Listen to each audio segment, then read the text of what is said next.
তো জাস্ট একটা video upload হলো, সকালের মতো একটা কাজ ডান। তো good morning guys, welcome to another video. I hope you guys are doing absolutely well. আমি জাস্ট ভিডিওটা আপলোড করে হাত মুখ ধুয়ে আসলাম, এর জন্য এখনও ফেস টেসে জল রয়েছে, এখনও মোছা হয়নি। তো দেখা যাক মা কী করছে। তোমরা কী করো? দিমা কী করো? আমার ছোটো ভাইয়ের বন্ধু দেবাশিস, তো ওর বাড়িতে ডাটা পাট শাক এইসব হয়েছে, মাঝে মধ্যে ওরা ডাটা পাট শাক এগুলো দিয়ে দেয়। আর সকালবেলায় দেখি দেবাশিস বড় বড় ডাটার গাছগুলো নিয়ে চলে এসছে। কী করো? এই তো ওই যে দুন্দুল ভাজি করলাম আর ডাল করলাম, আর বাজারে যাচ্ছে মাছ করবো বাজারে আসার পরে। কখন উঠলাম? আমি আজকে 7:30টায় উঠছি, ঘর ঝাড় দিয়ে তারপরে ঠাকুর গোপাল উঠাইয়া স্নান করাইয়া পুজো টুজো দিয়ে দিচ্ছি, করে স্নান করাই দিচ্ছি গোপালকে গরমের জন্য। তারপরে চা করলাম, চা খাইছি। এখন আবার এই বাজারে যাচ্ছে ছেলে আর ছেলের বাবা। তারপরে তো ছেলে মানে আমি, ঠিক আছে। বাবা সকাল থেকে বসে আছে যে আমার কখন ভিডিও আপলোড হবে, আর বাবা বারবার দেখছে যে আমার কাজ শেষ হয়েছে কিনা। বাবা আগে থেকে রেডি হয়ে বসে আছে। সকালের থেকে বসে আছি, বাজারে যাবো দিয়ে চিন্তা ভাবনা করে বসে আছি। সংসারে একটু কাজ করলাম, ওই তারপরে কাকা তো আসলো, তার সাথে জমি নিয়ে একটু কথা বললাম, জমির কাগজপত্র দেখলাম। এখন বাজারে যাবো বড় ছেলের সাথে। আমি রেডি অলমোস্ট, জামা প্যান্ট পরে নিয়েছি, জুতোটা পরি।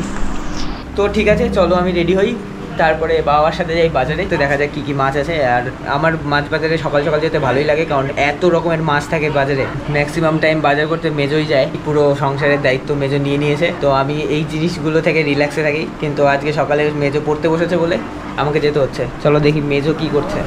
তো ছোটো ভাই আজকে বাড়িতে নেই, ও কলকাতা গেছে ওর কলেজের কাজের জন্য। আজকে হয়তো ব্যাক করবে, 2 দিন আগে গেছে। শুয়ে নাই আজকে আমি, আজকে আমি শুয়ে নাই। ব্যস্ত বলে আমাকে বাজারে যেতে হচ্ছে। তো যা, ওই দিন তো আমি যাই, তুই যা, ব্যস্ত না। যাই তো না। তো যাই হোক, তুই পড়তে বসেছিস বলে এই ছাড়টা দিলাম, যদি অন্য কিছুতে ব্যস্ত থাকতি তাহলে দিতাম না। ও শুনিয়েও দিল আমাকে যে প্রত্যেক দিন ও বাজারে যায়, আমি যাই।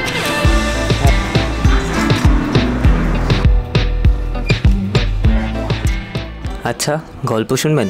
চলুন বাজারে যেতে যেতে ছোট্ট একটা গল্প শোনাই আপনাদের। এক গ্রামে বাস করতো এক ছোট্ট ছেলে, নাম ছিল অব্র।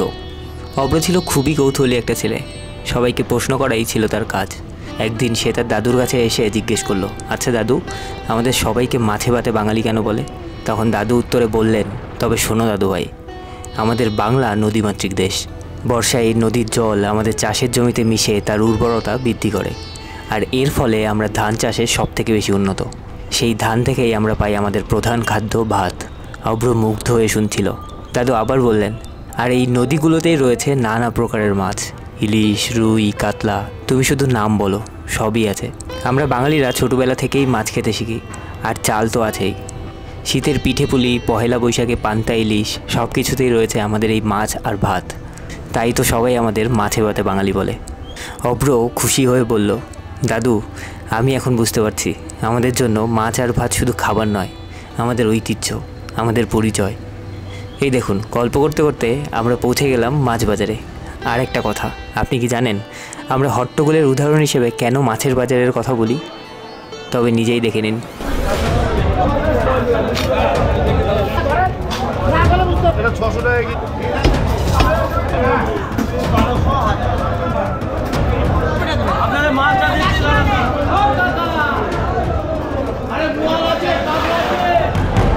আর বাবার সঙ্গে মাছ বাজারে এলে আমার মনে হয়, মাছের বাজারে আসলে মনে হয় বাবা যদি সব মাছ নিয়ে নিতে পারতো তাহলেই ভালো হতো।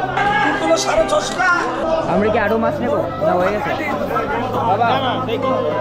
তো এখানে নেওয়া হয়েছে 2টো গোটা রুই, 2টো মিলে হয়েছে 2 কেজি 600। তো বাজারে সবাই হলো অলমোস্ট চেনাশোনা, বাবাকে খুব ভালো করে চেনে, আর সবাই জোর করে দেওয়ার চেষ্টা করে, বাবাকে তো ছাড়বেই না আমার একটা ব্যাপার। মাছের বাজার শেষ করে আমরা সবজি আর মুদির বাজার সেরে তাড়াহুড়ো করে ফিরলাম বাড়িতে।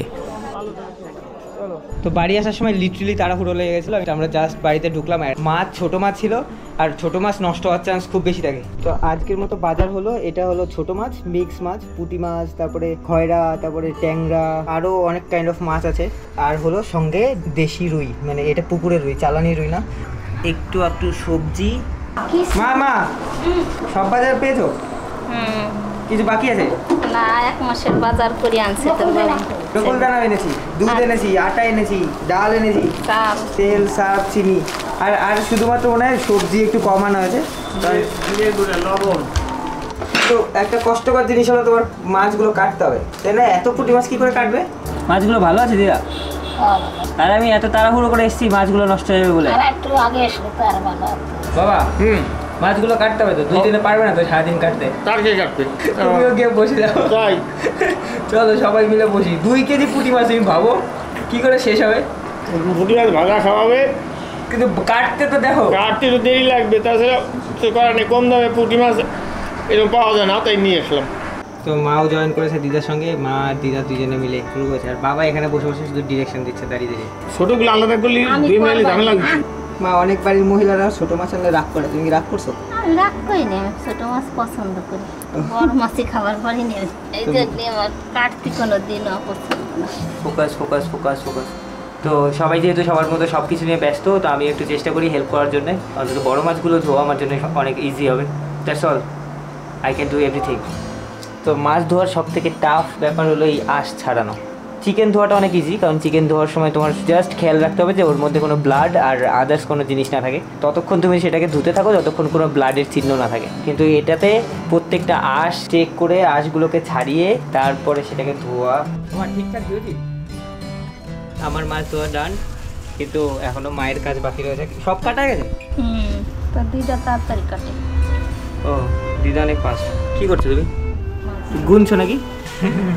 আমরা অনেক মানুষ, তাই এক এক অক্টে 12 পিস। আর মা সব প্রত্যেক অক্টের মাছ আলাদা আলাদা করে রাখতে হিসাব করে।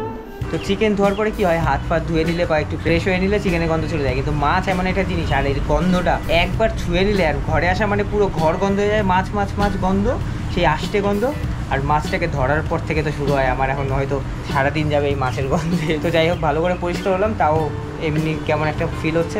মাছের ঝোল রান্না করলাম, রুই মাছের ঝোল।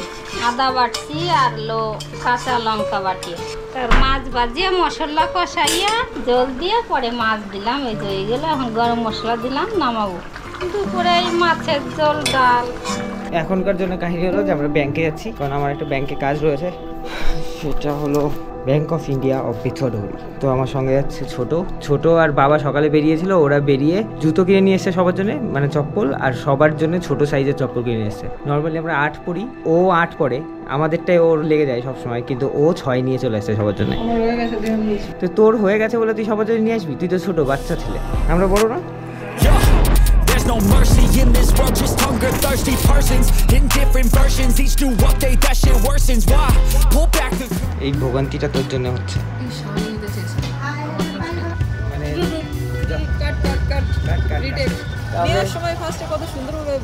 আমরা এসেছিলাম বেথুয়াডুয়ারি, শ্যামসুন্দর পাদুকালয় বলে একটা জুতোর দোকান আছে বেথুয়াডুয়ারিতে। মানে ঢোকার সাথে যখন বলেছি যে চেঞ্জ করতে এসেছি, তখন পুরো বিহেভিয়ার চেঞ্জ হয়ে গেছে। এদের বোঝা উচিত যে এই কাস্টমারটা এটা লাস্ট না, এদের নেক্সট টাইমও আসবে। একবার নেওয়া হয়ে গেছে মানে চেঞ্জ করতে এসেছি, মানে সেইভাবে বিহেভ করতে হবে। That's not fair. সে সবসময় মাথায় রাখা উচিত যে সারা জীবন যেন আমার দোকানে আসে সেভাবে ব্যবহার করা উচিত প্রত্যেকটা বিজনেসম্যান। কিছু কিছু বিজনেসম্যান আছে যারা ভাবে গভর্নমেন্টের নেক্সট লেভেল সেই এ গ্রেডের অফিসার, আর বাকি সবাই তাদের কর্মচারী। এরকম একটা বিহেভ করে, লোকজন তাদের কাছে যেতে বাধ্য। গরম লাগে আমার দুপুরে। চলো বাড়ি যাই।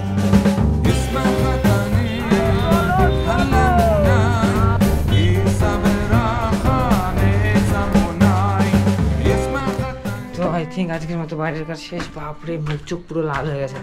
বাইরে যাওয়াটা খুব কষ্টকর। মাম্মা কি করো তুমি? খাওয়া দাওয়া হয়েছে? এই তো জামা কাপড় কাচিয়ে টিভি দেখতেছি। সকালের খাবার হয়েছে, এখন দুপুরের খাবার খাবো। তো এই হলো লেবু আর চিনির জল। অসংখ্য ধন্যবাদ আপনাকে মা, মাতাশ্রী। কি শান্তি রে, রোদে গরমে থেকে এসে মায়ের হাতের লেবু আর চিনির জল। বাড়ির ছোট জনের ডিমান্ড কখনো শেষ হয় না। এর ডিমান্ড কিছু না কিছু ডিমান্ড থাকেই। সে মাছ ছাড়া ভাত খাবে না, ডাল ফাল যদি রান্না হয় মাছ মাংস না থাকে তাহলে সে খাবে না। এখন তার ডিমান্ড মাছ আছে, কিন্তু সে পিঠের মাছ খাবে না। তো ছোটোর যেমনই ডিমান্ড থাক আর না থাক, আমরা যেহেতু বড় হয়েছি তো আমাদের ডিমান্ড হয়তো বেশি করা যাবে না, কারণ যা হবে সেটাই খেতে হবে আর আমরা সেটাই খাই। কারণ আমার আর মেজোরে কখনোই খাবার নিয়ে কোনো প্রবলেম হয় না। বাড়িতে যদি আলু সেদ্ধ হয় সেটা নিয়েও আমাদের হয়ে যায় খাওয়া। কিন্তু মেজো আগে একটু প্রবলেম হতো, মেজো আগে মাছ ছাড়া খেতো না, কিন্তু এখনও বড় হয়ে গেছে, ওরও এখন আর প্রবলেম হয় না। তো এখন বাজে 3:30 আর আমরা এখন খেতে বসেছি। মা কি কি আছে আইটেম, কি কি আছে? বেগুন ভাজি, আলু ভাজি, আর ছোট মাছ দিয়ে উচ্ছে দেয়া একটু হালকা করে ঝোল করছি, আর মাছের ঝোল করছি পেঁপে আলু দিয়া, আর পনির করছি। আবার পনির? মানে মা এই গরমের মধ্যেও কী করে যে এত বেশি বেশি রান্না করে সেটাই আমি বুঝে পাই না। এখানেই শেষ না, এর সঙ্গে আরও আছে মিষ্টি দই। বাবা যেহেতু মিষ্টি খায় না, তো বাবার জন্য আলাদা করে টক দই, আর বাকি সবার জন্য মিষ্টি দই। কেমন দইটা? কেমন দই খেলা? ভীষণ ভালো।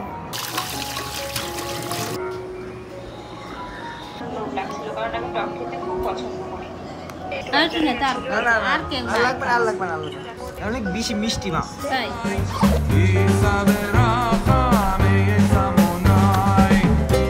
তো এখান থেকে গাড়ি বের করাটা খুব কষ্টকর, একা বের করা তো খুবই কষ্টকর। তবে প্রত্যেকবার গাড়ি বের করতে গেলে হাঁপিয়ে যাই। আমার গাড়ির ওয়ারেন্টি পিরিয়ডের এটা হলো লাস্ট মান্থ, আর আজকে 12 তারিখ। আর এটার ব্যাটারি একটু ইস্যু হচ্ছে, তো এই মাসের মধ্যে আমাকে ব্যাটারি চেঞ্জের ক্লেমে দিতে হবে। তো তার জন্য এখন বেরোচ্ছি, শোরুমে যাবো, গিয়ে ব্যাটারিটা দিয়ে আসবো। চলো যাই, তারপরে দেখা যাক কী হয়।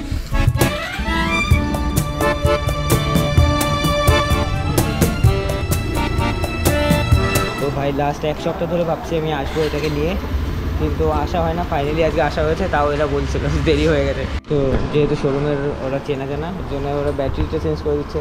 ব্যাটারিটা চেঞ্জ করে একটা পুরোনো ব্যাটারি দিয়ে দিচ্ছে আপাতত চালানোর জন্য, কোনো শোরুম থেকে নর্মালি দেয় না। যাই হোক, লাকি। তো আজকের মতো রাতের খাবার রুটি আছে, নিরামিষ, চাটনি, আম। বাবা হলো রুটি পছন্দ করে, আর কারণ বাবার সুগার আছে তার জন্য রুটিটা খুব ইম্পর্টেন্ট। কিন্তু আমাদের বাড়িতে খুব রেয়ার হয় রুটি। 29 and I find myself wondering what did happen to the last 10. I ran away with my life, fast forward, never